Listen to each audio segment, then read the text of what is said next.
Mas quando eu falo em conhecer ao Senhor e se aprofundar em conhecer o Senhor, eu estou falando em alguma coisa a mais. Não é somente você adquirir conhecimento, não é somente você adquirir informações, que isso possa ajudar você a viver. Falando em alguma coisa agora que possa mudar o seu interior. O que Jesus fala sobre conhecer? Jesus disse, e conhecereis a verdade, e a verdade vos libertará. Jesus fala muito sobre conhecer ao Pai, conhecer a missão que o Senhor nos confiou, mas isto envolve uma transformação interior, envolve um toque interior que tem que mexer não somente com a nossa mente, mas transformar a nossa vida. E eu quero compartilhar com você um texto que mexe muito comigo, e mexeu muito comigo esse dia que eu estava estudando essa palavra. Está lá em 1 Coríntios capítulo 11, apenas o versículo 30. 1 Coríntios 11, verso 30, Paulo disse o seguinte àquela igreja em Corinto: por isso há entre vocês muitos fracos e doentes, e vários já dormiram. Mas eu quero chamar a atenção daquilo que Paulo disse: por isso há entre vocês muitos fracos e doentes. Muitos fracos. Interessante no texto que a gente leu de Daniel, nós encontramos lá o que disse o profeta Daniel, né? Que diz, o povo que conhece o seu Deus será forte. Como o texto diz, o povo que conhece o Deus será forte, agora a gente encontra Paulo dizendo de uma igreja que está muito fraca. Muito fraca. Por que Paulo quis falar isso a essa igreja? Por que essa igreja está muito fraca? O que ela estava fazendo que Paulo disse? Vocês estão muito fracos, muito fracos. O texto de 1 Coríntios capítulo 11 está falando sobre o momento que nós vivenciamos aqui hoje, que é a ceia do Senhor. E Paulo disse a essa igreja: examine-se a si mesmo, pois há entre vocês muitas divisões. E essas divisões, aquilo que vocês estão fazendo de forma equivocada, aquilo que tem motivado vocês a fazer essas coisas que tem gerado divisão, é que tem tornado vocês fracos, fracos, fracos. A cidade de Corinto é na época antiga, na época de Paulo, ela tinha uma grande reputação ruim. Uma reputação de ser um povo muito rebelde, de ser um povo muito beberrão. Era um povo que vivia de práticas sexuais, de orgias. Havia muita promiscuidade entre eles. Ou seja, o povo vivia nessa realidade na cidade inteira, numa cidade não muito benquista, no meio do Império Romano. E Paulo chegou naquela cidade para pregar o evangelho do Senhor Jesus. E lá ele permaneceu durante 1 ano e meio. Durante 1 ano e meio ele pregou naquela cidade. E o propósito de Paulo era ensinar-nos a como viver de forma plena, de acordo com a vontade do Senhor Jesus. Então ele lá investiu tempo nisso. E quanto mais ele falava, mais ele ensinava a verdade do Senhor, mais ele fazia as coisas claras para aquele povo. Mas, passados-se 1 ano e meio, Paulo foi embora pregar a palavra de Deus em outras cidades e foi ali fortalecer outras igrejas no caminho. Mas passou um certo tempo, Paulo recebeu um relatório de uma família lá da igreja de Corinto. O relatório dizia uma coisa não muito boa, dizia que na ausência dele a situação havia piorado entre o povo. Aquilo que era forte na cidade já estava penetrando profundamente na vida, no seio da igreja. E então, aí manda uma carta para Paulo dizendo: Paulo, por favor, ajuda-nos. Ajuda-nos. Então havia uma realidade que não estava sendo consertada. Paulo foi lá, pregou, Paulo foi embora, o povo mandou carta dizendo: vocês não estão bem, a realidade não estava muito boa. Interessante essa igreja de Corinto, uma igreja vista pelos estudiosos quando a gente começa a ler as 2 cartas que Paulo escreveu a essa igreja, é uma igreja que era cheia do Espírito Santo, uma igreja cheia de dons espirituais, é uma igreja que manifestava milagres no meio do povo, é uma igreja que tinha muitos pregadores, uma igreja que tinha muitas divisões, uma igreja que as pessoas queriam seguir líder tal, eu vou seguir líder tal, eu vou seguir líder tal, e eles se dividiam entre eles. Interessante pensar que entre eles havia muitas fofocas, maledicências, estavam ali divididos porque eles queriam destruir um ao outro. Eles cometiam muitas imoralidades sexuais, mesmo eles tinham vindo daquela realidade pecaminosa do mundo, vieram, se converteram, mas não abdicaram, não abortaram, não deixaram de praticar algumas imoralidades sexuais, mesmo estando na própria igreja. Esse povo ainda tinha até a prática ou o costume de processar outro cristão. Eles até tinham o desejo de querer dar um sul no povo que era da própria igreja. Interessante essa realidade. Essa igreja é uma igreja que se reunia nas casas, é uma igreja que se reunia no templo para orar, mas é um povo que estava lá. Outra coisa da realidade que Paulo exorta muito esse povo é que eles repartiam as melhores comidas nas casas, somente para os ricos, deixavam as migalhas para os pobres. E Paulo exorta veementemente esse povo. E Paulo diz que tudo isso tem gerado neles um povo muito fraco. Muito fraco. A igreja de Corinto ela foi fundada mais ou menos no ano 56 depois de Cristo. Portanto, aproximadamente 25 anos, 26 anos depois que Jesus foi assunto aos céus. Mas antes da igreja de Corinto surgiu a primeira igreja primitiva, que é a igreja lá em Jerusalém. A igreja de Jerusalém é uma igreja cheia do Espírito Santo, uma igreja que ouvia os ensinos dos apóstolos, uma igreja que repartia tudo que tinham entre eles, uma igreja que tinha comunhão plena entre eles. Eles estavam de casa em casa, oravam muito como povo, seguiam exatamente o que os apóstolos determinavam, eles ali amavam servir um ao outro. Diz a palavra do Senhor que não havia necessidade alguma sobre eles. E algo interessante dessa igreja primitiva é que eles impactavam tanto as cidades, que as pessoas até queriam endeusar os apóstolos, mas eles sempre diziam, não, isso não é para nós não somos nada. Algumas vezes até se ajoelhavam no chão, rasgavam suas roupas, nós não somos deuses, é Jesus que é o Senhor. É bem diferente da igreja de Corinto. A igreja de Corinto não impactava ninguém, não mudava a vida de nenhuma cidade, não tinha projeto nenhum para poder alcançar outras cidades. A igreja primitiva em Jerusalém, ela impactou muito a cidade de Jope, impactou muito a cidade de Samaria. É o povo que compreendia a palavra do Senhor e vivia aquilo de forma plena. Eu comecei a pensar que tipo de igreja é a nossa.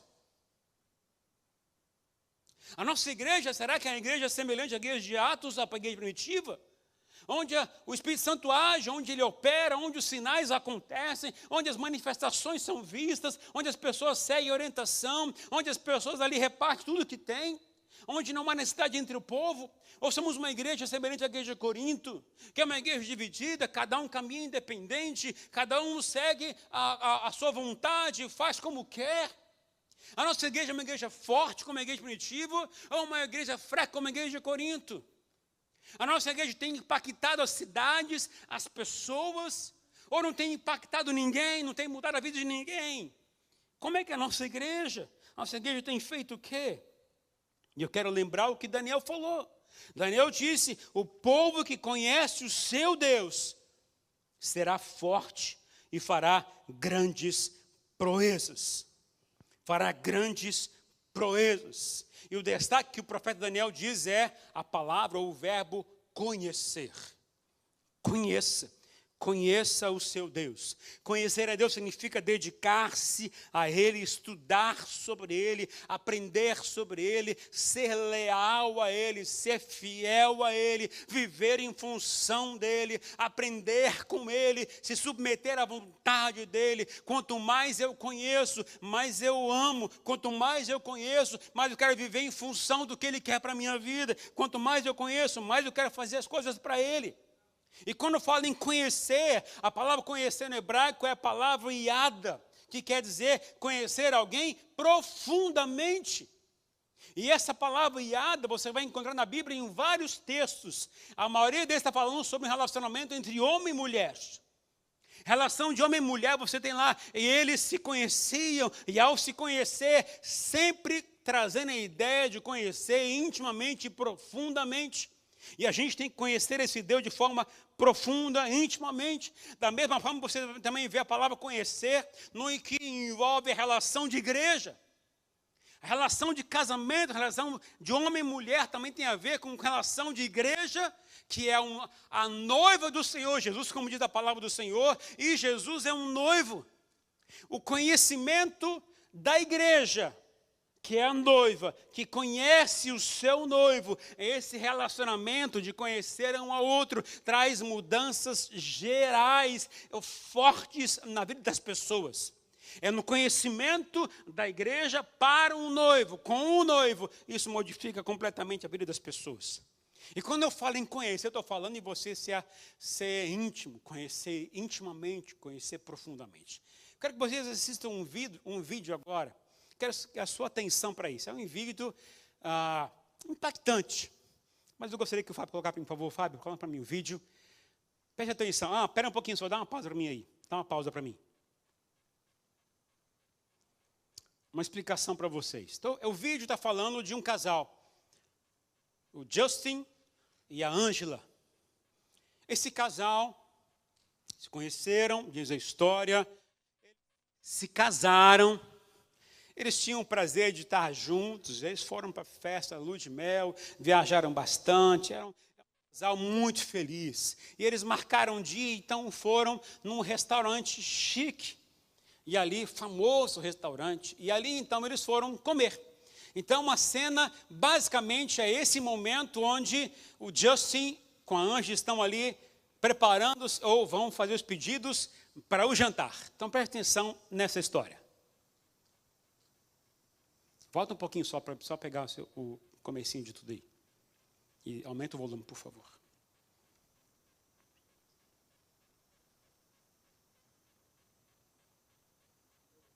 Get those right out to you. Babe, that's kind of a lot of food, isn't it? I'm not just ordering for one, you know. Wait, are you telling me that are we expecting? Yeah, he'll be here soon. It's a boy? Oh my. Yeah, of Oh my gosh, course. babe. Okay, this has got to be. There one he of is the- now. Wait, Hi. what? Oh, bonjour. Sorry I'm late. I ordered for you. Oh, thank you. You know me so well. I'm sorry. Do you two know each other? Do you Yeah, he is my boyfriend from high school. guys, your boyfriend from high school. Babe, can I ask you what your old boyfriend's doing? Did I come at a bad time? No! I really don't see the problem here, Justin. Yeah, I really don't see the problem here. Okay, who are you? Honey, stop. You're embarrassing me. I just wanted us to have one nice night at our favorite restaurant. Okay, first of all, I've never been to this restaurant. And second, what is going on? Hey, babe. Sorry I'm late. Did I miss anything? Okay, seriously? Hey, all right, you take your hand off her, and what is going on? Just sit down. It's all right. It's all right.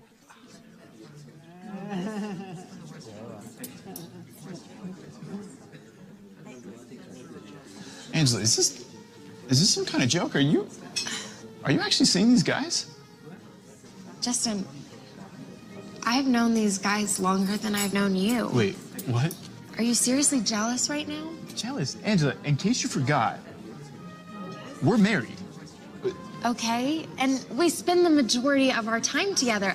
I love you more than any of my other boyfriends. That's why you'll always be my favorite. Your favorite? Is there anyone else I need to know about? Babe, is there a problem over here? Okay, really, the waiter? No, Dennis, we're All right, seriously, no. Good, food will be right out. Okay, Angela, all right. These guys need to go, and we need to talk. We're done. I cannot believe this. You are being so selfish. Selfish. Why do you always have to make everything about you? You ruined our favorite restaurant. Excuse me. Sorry. Yeah, I've still never been to this restaurant.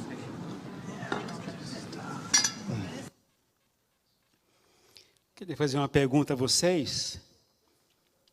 Quantos de vocês casariam com alguém assim? Gente, presta atenção.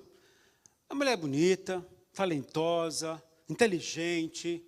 A mulher, olha só, ela dedica 90% do seu tempo para o marido. O marido é o favorito dela. Faz tudo primeiramente para ele. Vocês não casariam com uma pessoa assim? Ela faz tudo para ele primeiro. Não? Por que não? Qual é o problema de casar com uma pessoa assim? Qual é o problema de você se relacionar com uma pessoa que dedica 90% do tempo dela tem para você? Ou 95% sem acordo? Por que a gente não se relaciona com a pessoa assim? Porque o nosso problema, na verdade, é que nós queremos lealdade completa. Nós não aceitamos a lealdade dividida. Nós não aceitamos parte da vida do outro dedicada para que os ex tenham importância. É ou não é verdade?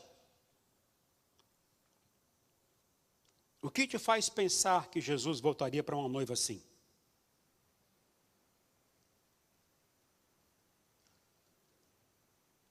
O que te faz pensar que Jesus tem um relacionamento com a igreja assim? O que te faz pensar que Jesus dedica a sua vida para alguém que não é leal a Ele 100% da sua vida? Você dedica quantos por cento para Jesus? 90%? Você acha que Ele deve aceitar e permitir esse relacionamento com você? Jesus um dia vai voltar e vai buscar a sua noiva imaculada, sua noiva sem pecado, sua noiva que dedica a sua vida para Ele. E eu pergunto a você, por que então você pensa que Ele vai voltar e buscar a você, se você não dedica 100% do seu tempo, da sua vida para Ele? Já que Ele é o seu noivo, ou aquele com quem você vai viver eternamente. Eternamente. Causa um pouquinho mais de estranheza a história desse casal. Vocês viram quem é que se levantou bravo na história? Foi ele? Foi ela. Ela levantou irritada, dizendo: como é que você é tão ciumento assim? Ela foi embora do restaurante e deixou o marido lá, com os ex do lado. O que você faria com os ex dela? Nada. Nada. Pensa bem. Pensa bem. Queridos, quando Paulo falou sobre a igreja, quando ele trouxe a ideia de conhecer a Deus, quando falou sobre a ideia de comunhão, está falando sobre o relacionamento entre homem e mulher. A ideia de relacionamento entre homem e mulher no casamento, a ideia de Jesus com a sua noiva. De Jesus com a sua noiva. E ele espera que a sua noiva seja leal a ele. Seja leal a ele. E quando Paulo está exortando a igreja de Corinto, que vocês, dizendo que vocês são muito fracos, a questão é que essa igreja estava não sendo leal ao Senhor da igreja. Estava dividindo a sua vida. A história é simples, clara, concreta. Se a gente imaginar num casamento, a noiva, quando está entrando de vestido branco sobre a igreja, no meio da igreja, o noivo já está aqui na frente. Quando ela vem passando pelo corredor, Ela vem dando um tchauzinho para todo mundo. O que ela está fazendo? Dizendo, a minha vida agora vai ser dedicada 100% para aquele homem lá na frente. Ela vai dando um tchauzinho no meio do corredor, dizendo o seguinte, a minha vida anterior acabou. Eu não vou continuar mais fazendo o que eu fazia antes. Os meus ex-namorados não têm mais importância para mim. A minha vida de pecado já não tem mais importância para mim. Aqueles meus erros já não tem mais importância para mim. Porque agora meu foco é viver em função do meu noivo, que eu vou me relacionar com ele o resto da minha vida. Essa é a importância do casamento. Agora vamos pensar, por que ela fez isso? Será que ela não entendia ou não sabia que casar-se com uma pessoa simboliza ou significa lealdade 100% para ele? Será que os pais não falaram isso para ela? Será que os amigos não instruíram sobre essa verdade? Será que as pessoas na sociedade nunca falaram para Ângela que viver para o marido, viver para o noivo significa lealdade 100% a ele e abrir mão de tudo que você fez anteriormente? Se ela nunca foi informada, eu até posso tentar aceitar a palavra dela, a reação dela, porque nunca foi informada. Mas, como eu duvido que essa realidade não tenha sido real para ela, receber informação, então ela tem que fazer o quê? Abrir mão de tudo. Abrir mão de tudo. Mas e a gente? E a gente? Eu quero compartilhar com vocês alguns textos que têm a ver com por que Paulo disse que a igreja de Corinto está fraca. Aliás, muito fraca. Muito fraca. Talvez trazer essa palavra para a gente, para a sua vida. Porque eu não quero que você seja uma pessoa fraca. Aliás, muito fraca. A pessoa muito fraca é uma pessoa que não tem convicção do que está fazendo. A pessoa muito fraca, ela é suscetível a qualquer pessoa levar. A pessoa muito fraca, ela é suscetível a qualquer tentação do diabo.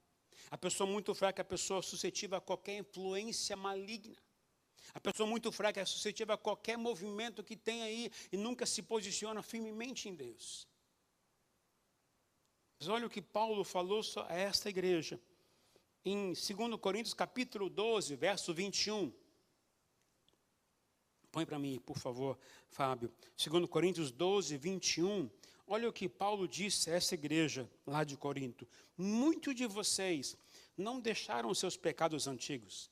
Não se arrependeram de sua impureza, da imoralidade sexual, nem da ânsia por prazer sexual, ou libertinagem que praticavam. Preste atenção na palavra que disse, que Paulo deixou claramente. Não se arrependeram. Não se arrependeram. No Antigo Testamento, a palavra arrependimento, ela era entendida como sendo você se bater, você arrancar suas roupas, você vestir um pano de saco sujo, você jogar cinza sobre você e você expor as pessoas que você errou, que você pecou, que você tinha feito algo errado, está sofrendo de forma drástica, terrível, por um erro cometido. Isso é a forma antiga de você dizer que você está arrependido. No Novo Testamento, há uma orientação um pouco diferente. No Novo Testamento, a palavra arrependimento é a palavra metanoia, que significa mudança de mente. Mudança de mente. Mude a sua mente e transforme a sua vida. Mas a verdade é que a gente tem que começar a compreender a ideia geral que a Bíblia nos diz sobre o que é arrependimento. O arrependimento envolve a atitude do Velho Testamento, como também do Novo Testamento. A gente tem que ligar essas duas coisas. Porque, na verdade, mudar a minha mente não muda a minha conduta normalmente. Saber o que eu tenho que fazer não significa que eu irei fazer aquilo. Ter compreensão na minha mente, aquilo que é certo e errado, não significa que eu estou fazendo opção por aquilo que é certo sempre. A minha mente mudada, instruída, não significa que eu estarei mudando de conduta. O que eu tenho que fazer, então? Compreender como a gente tem que agir e reagir, para que a gente possa mostrar que a gente está realmente arrependido. O Senhor Jesus disse em Mateus 5,19, do coração saem os maus pensamentos. Do coração saem os maus pensamentos. O que a gente quer dizer e pode entender com esse texto? É que Jesus não está dizendo, olha, da sua mente saem os maus pensamentos, mas sai do seu coração os seus maus pensamentos. O que Jesus quer dizer, então, que arrependimento tem muito a ver com a transformação que deve acontecer no seu interior, no seu coração. Porque se seu coração não mudar, a sua mente não irá mudar. Se seu coração não se converter, não se arrepender, nada irá mudar na sua mente também. E a sua vida por inteiro não irá mudar. Essa é a ideia que o Senhor quer que a gente tenha de arrependimento. Arrependimento é algo muito mais profundo que a gente pode imaginar. É muito mais do que mudança de mente. Arrependimento penetra o coração de cada uma das pessoas. Mexe com as suas vontades e mexe com os seus comportamentos. John Bevere, que é o autor desse livro, ele pregou, ele prega muitas vezes, escreveu muitas coisas. Ele disse uma coisa em seu livro Kryptonita, que é o seguinte: a pessoa na igreja que não está arrependida de seus pecados é uma pessoa que diz: eu escolho o que é bom, certo e melhor para a minha vida.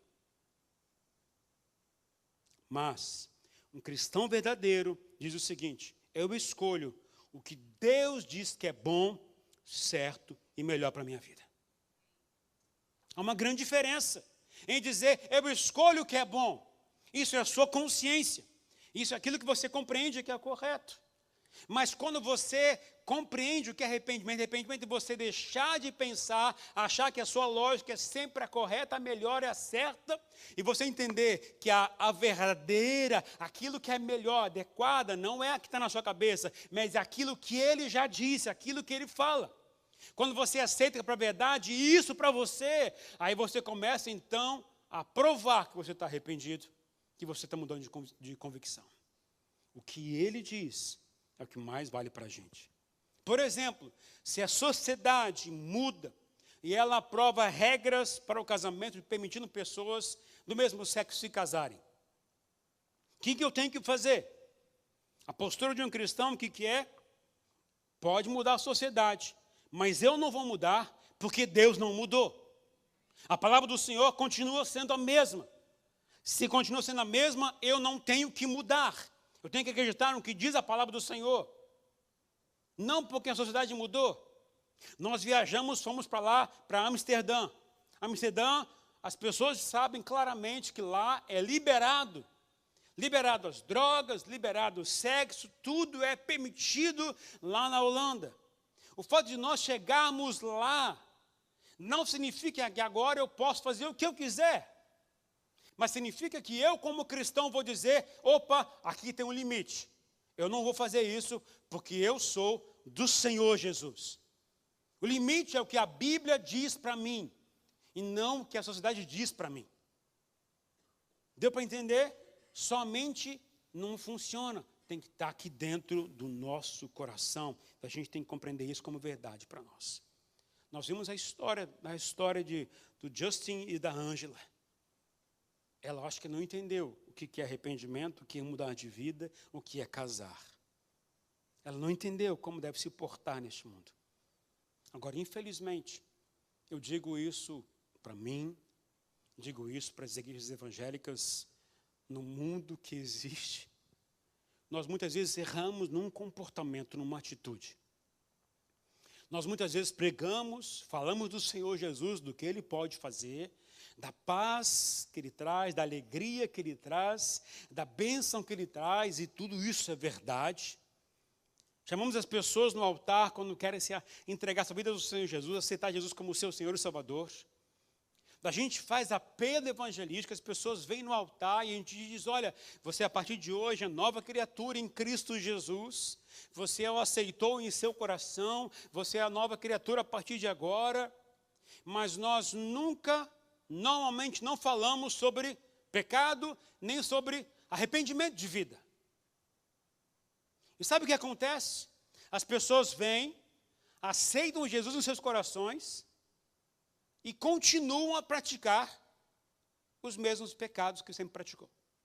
Mesmo tendo Jesus no seu coração, continua a praticar as mesmas coisas, porque não foi levado as pessoas à compreensão dos seus pecados e nem a necessidade de arrependimento. Não falamos sobre isso. Um grande erro que nós cometemos. E por isso, nos tornamos muitas vezes igualzinho à igreja de Corinto, muito fraca, porque ela recebeu Jesus, mas não abandonou as práticas anteriores. Recebeu Jesus, mas não abriu mão dos seus pecados de imoralidade sexual, seus pecados de idolatria, seus pecados de fofoca e outros pecados que eles tinham.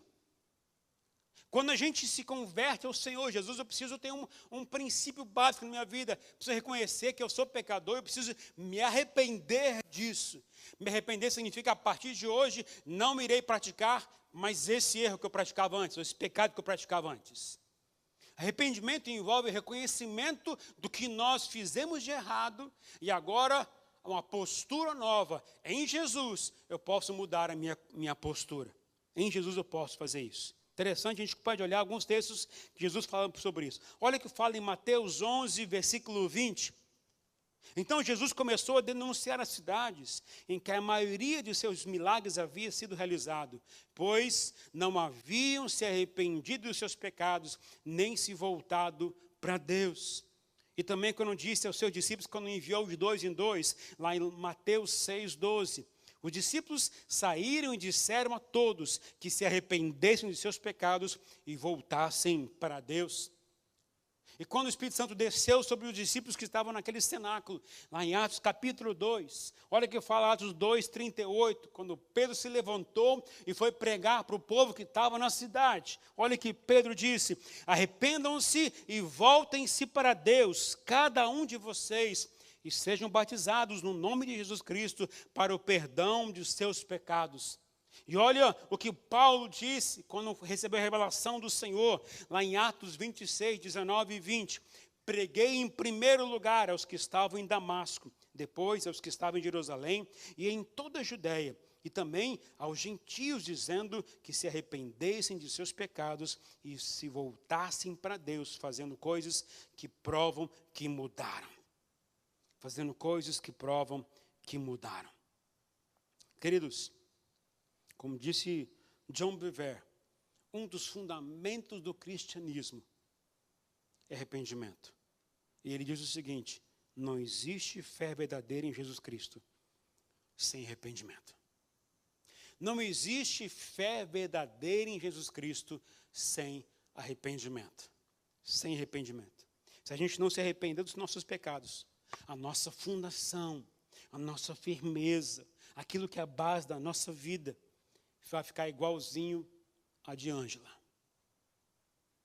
Suscetível a continuar a praticar pecados antigos. Frágil. Qualquer vento, qualquer pensamento, qualquer tentação nos faz cair. Quando a gente não se arrepende, o nosso problema está na nossa relação com o Senhor, que não tem base, não tem firmeza, não tem solidez. A gente vai ficar sempre questionando onde está Deus, por que Deus não fez isso, por que eu não estou compreendendo a vontade do Senhor, porque eu estou com o coração dividido. A minha fé não está firme, porque eu não tive a consciência clara de arrependimento. Não mudei minha vida, não mudei minha postura. E olha o que Paulo então falou à igreja aos Coríntios, 1 Coríntios 6, 9 e 10. E aí começa a apertar um pouquinho mais. Olha o que Paulo falou a esta igreja. Vocês não sabem que os perversos não herdarão o reino de Deus? Não se deixem enganar. Nem imorais, nem idólatras, nem adúlteros, nem homossexuais passivos ou ativos, e nem ladrões, nem avarentos, nem alcoólatras, nem caluniadores, nem trapaceiros herdarão o reino de Deus. Paulo disse: não se deixem enganar, não se deixem enganar. Está claro, pessoas que praticam tais pecados não irão para o céu. Não sou eu que estou falando, é a palavra de Deus que está falando. A minha postura não tem que ser de condenar quem pratica tais coisas, mas eu tenho que trazer a verdade a essas pessoas para que elas possam abandonar essas práticas. se arrepender dos seus pecados e se voltar para Deus. Porque se não se arrependerem, não se voltar, não irão herdar o reino de Deus. Essa é a verdade bíblica. Essa é a verdade que o Senhor quer imprimir para a gente. Alguns vêm para a igreja, até largam o vício do cigarro, largam até o alcoolismo, mas continuam sem largar a lascívia, continuam sem largar a pornografia, continuam sem largar a imoralidade sexual, continuam vivendo na prostituição, continuam vivendo no adultério, continuam a viver com os pensamentos maldosos para com outras pessoas, com as mulheres e com os homens. E, infelizmente, na sociedade americana, há uma estatística que diz que 70% das pessoas dos Estados Unidos hoje são viciadas em pornografia. Quem pratica tais coisas é uma pessoa fraca e é uma pessoa que não se arrependeu dos seus pecados. E corre um grande risco no seu futuro. Eu não posso deixar de alertar a vocês sobre essa verdade bíblica. Eu, como pastor, tenho que orientar a igreja sobre o que diz o Senhor. E a gente, então, tem que dizer, como Pedro falou, se arrependam. Se voltem para Deus. Põem os seus corações em Deus de volta e parem de praticar tais coisas. Porque quem pratica essas coisas estão perdendo e vão perder a perspectiva da vontade de Deus para vocês. Olha o que Paulo falou ainda em 2 Coríntios 7:10. Diz o seguinte: a tristeza, segundo Deus, produz arrependimento que leva à salvação. A palavra salvação é sotéria. E ela pode significar várias coisas. Além da salvação, pode significar libertação também, da qual ninguém se arrepende, mas a tristeza, segundo o mundo, produz morte. O texto está falando de duas tristezas. Uma que veio de Deus e outra que veio do mundo. E as duas até que admitem o seu pecado. Mas então qual é a diferença? Deixa eu dizer a você qual é a grande diferença. Na Bíblia nós temos a história de dois homens famosos, importantes, dois reis em Israel. O primeiro deles, o rei Saul. Rei Saul foi escolhido para governar e conduzir o povo de Israel. Primeiro rei de Israel, alguém alto, bonito, forte, alguém guerreiro. Mas sabe, queridos, Deus deu uma ordem para o rei Saul. Existia um povo, que é o povo amalequita, que Deus disse: destrua com esse povo todos, homens, mulheres, crianças, animais, acaba com tudo, para que eles não venham e continuem a perpetuar a maldade sobre a sociedade. E o que o rei Saul fez? Foi lá e destruiu tudo? Não. Protegeu algumas coisas, guardou algumas coisas.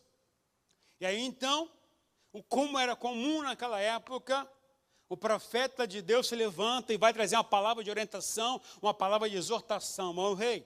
Então se levantou o profeta Samuel e ele foi até o rei Saul. E quando chegou diante do rei Saul, o rei Saul já percebeu que ia ser exortado e disse: é o povo que é culpado disso, foi o teu povo, foi o povo que errou com isso.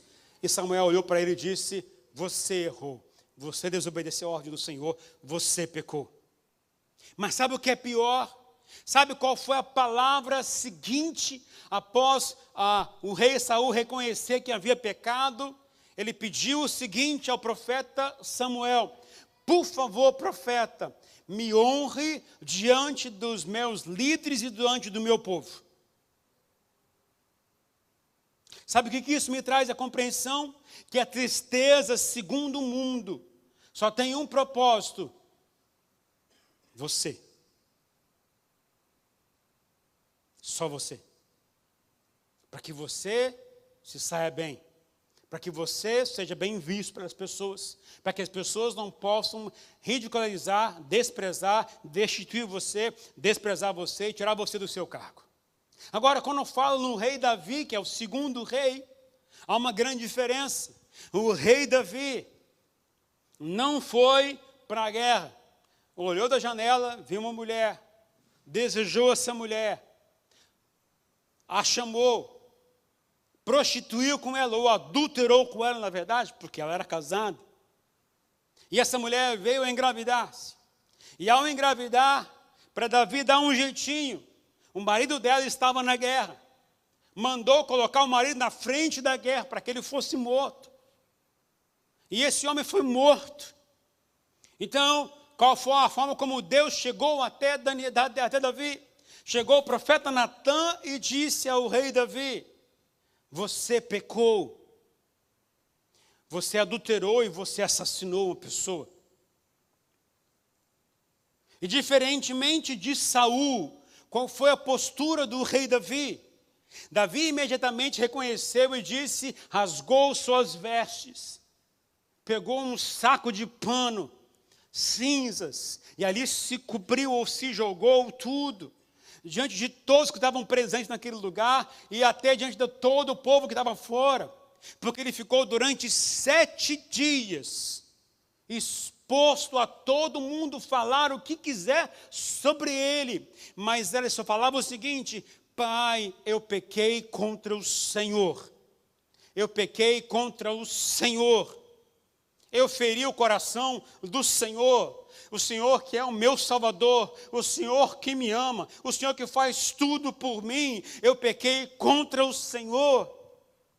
Ele reconheceu a tristeza gerada a partir de Deus, gera arrependimento que gera salvação, a tristeza que é gerada pelo mundo, que é apenas visando você, a sua glória, ou o seu livramento, não te traz arrependimento genuíno e nem transformação.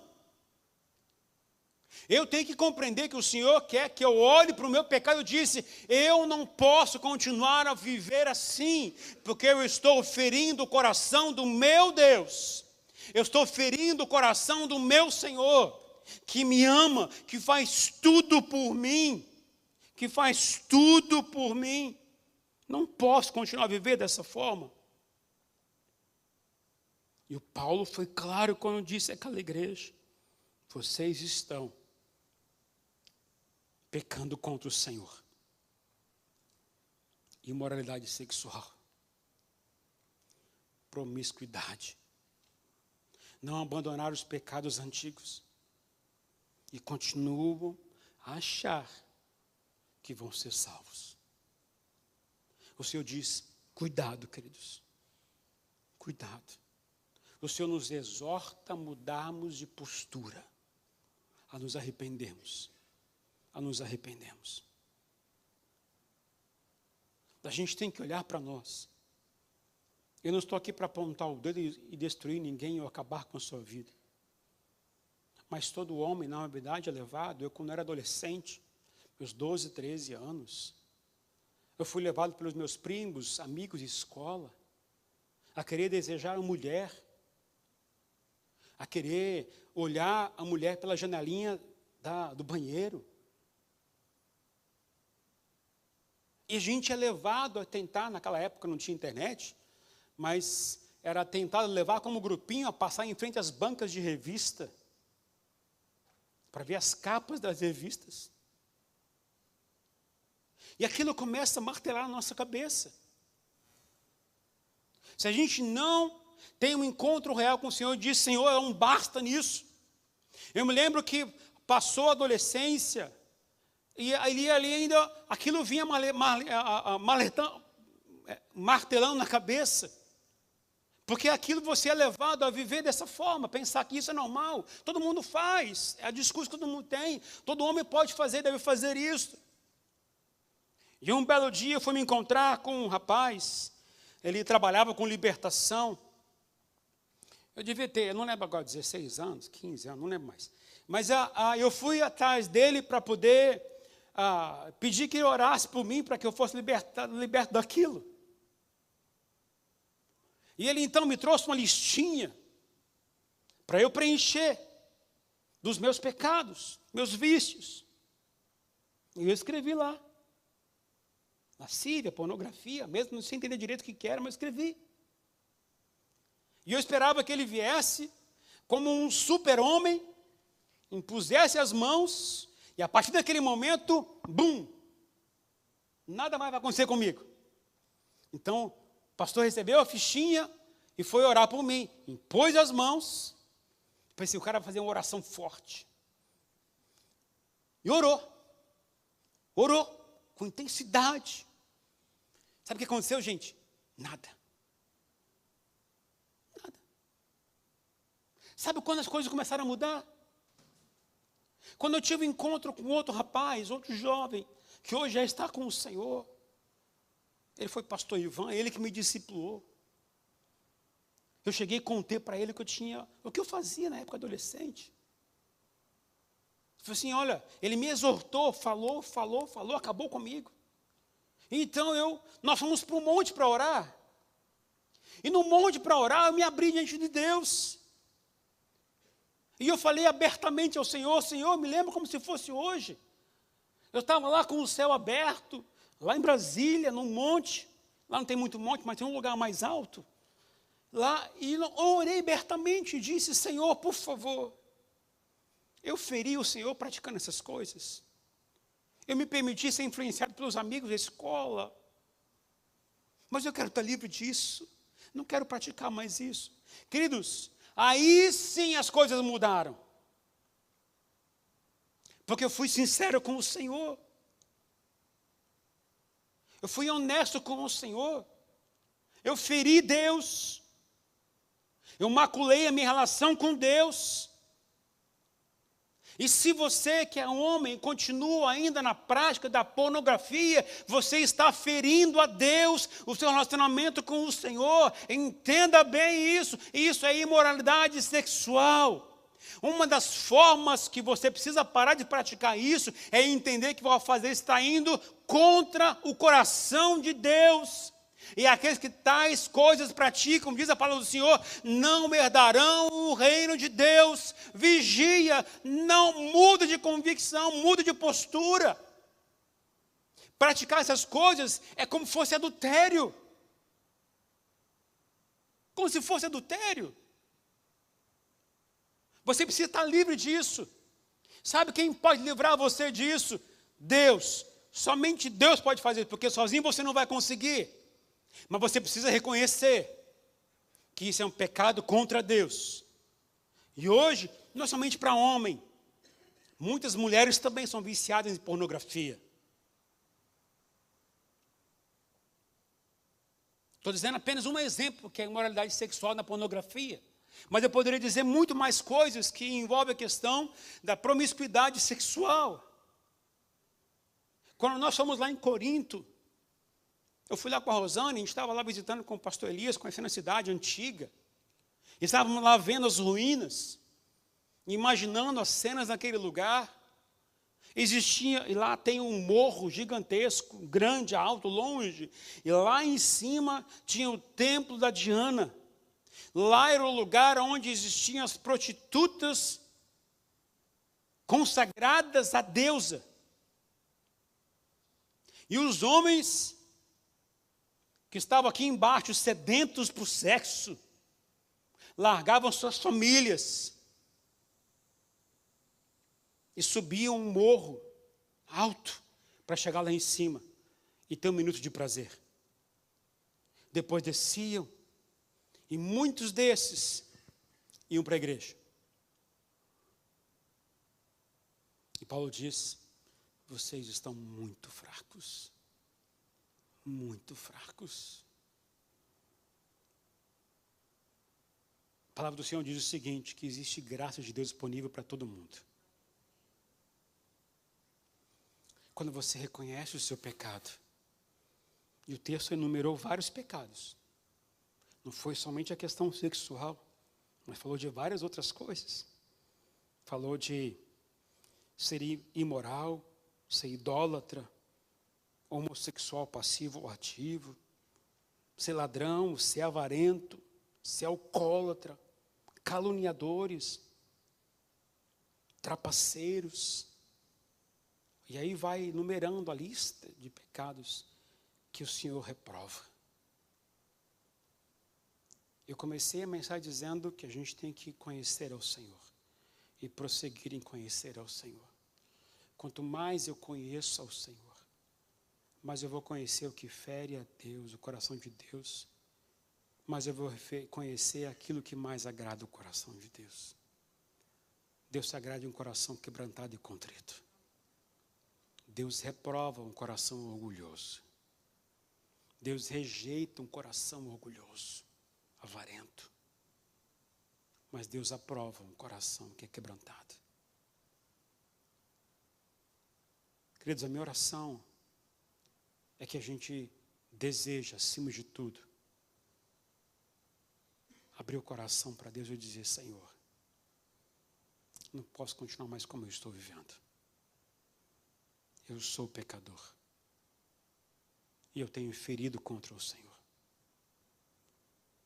Se vocês têm inimizade com alguém da igreja, se vocês não liberaram perdão sobre alguém da igreja, se vocês continuam tendo rixas, brigas, divisões entre vocês, vocês estão praticando pecado também. E preciso reconhecer que estou fazendo isso contra Deus. E quando eu faço isso contra Deus, eu estou ferindo e atrapalhando minha relação com o Senhor. Você está vivendo igualzinho Ângela, lá naquele vídeo. Não sendo leal ao seu marido 100%.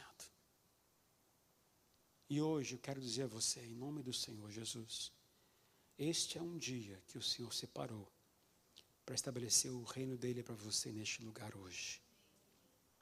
Existe uma graça de Deus disponível para libertar você hoje. Para libertar você. Assim como me libertou, assim como libertou tantas pessoas que confiaram em Deus, abriram seu coração para Deus, quando se confessaram de coração a Ele. Esta graça também está aqui para você hoje. Ele quer que você viva plenamente com o Senhor. Não estou falando apenas para homem, tá bom? Eu estou trazendo essa palavra para toda a igreja. Sabe o que é verdade, que eu poderia me aprofundar um pouquinho mais? Quando Paulo falou para a igreja de Corinto e exortou sobre esse assunto, Paulo disse isso em especial para o povo que estava antes de tomar a Santa Ceia. Porque o povo não estava discernindo o corpo de Cristo. Eu vou piorar um pouquinho a sua situação. Quando você vive na prática do pecado dessas coisas, você está ferindo a igreja inteira. Você está maculando a igreja inteira, que é o corpo do Senhor Jesus. Você pode achar, não, é só o meu caso, só você, ok? Você está sofrendo por causa disso. Mas quando um rei praticava algo ruim, não somente ele sofria, mas toda uma nação sofria. Quando você pratica um pecado e você vive a prática daquele pecado, você está prejudicando não somente você, mas a sua família. Está prejudicando toda a igreja. E você precisa vigiar nisto. O Senhor quer que a gente viva com arrependimento. Errei, se arrepende logo. Diga: Senhor, eu errei contra o Senhor. Pequei contra o Senhor. O Salmo 51 é a oração de Davi. Senhor, tem misericórdia de mim. Eu nasci na iniquidade. Eu fiz coisas contrárias ao coração do Senhor. Pequei somente contra o Senhor. Não retires de mim a tua salvação, nem a alegria. Eu quero desafiar você hoje a se arrepender dos seus pecados. Agora eu vou dizer uma coisa boa para você. Arrependimento não é uma coisa ruim. É uma boa nova que Deus dá para a gente. Arrependimento é a graça de Deus para poder resgatar e libertar você. Arrependimento é vida nova. É começar a viver uma vida plena, segundo o propósito de Deus. Eu tenho convicção que se você se arrepender de verdade, se colocar diante do Senhor e falar: Senhor, eu tenho feito isso, dizer abertamente ao Senhor que pecado eu tenho praticado. Deus vem com a sua graça libertadora, com o seu arrependimento, se você fizer isso como fez Davi, ali com a tristeza segundo o coração de Deus, Ele vem com a graça sobre você, e você agora está livre desse pecado que aprisiona você. Não significa que você não vai sofrer tentação mais com isso, mas que significa que aquele pecado não vai mais ter força para destruir você, para acabar com você. Você está livre em Cristo Jesus para viver sua vida plena. E eu hoje quero orar por você. Quero orar por você. E eu creio, o segredo para ter vida plena, ela começa com o reconhecimento dos meus pecados, onde gera arrependimento de coração por ter cometido aqueles pecados. É o desejo de você pedir perdão ao Senhor de coração. E é o desejo de você começar a falar: Senhor, eu quero conhecer mais a Ti. Uma das coisas que o Senhor falou muito comigo essa semana.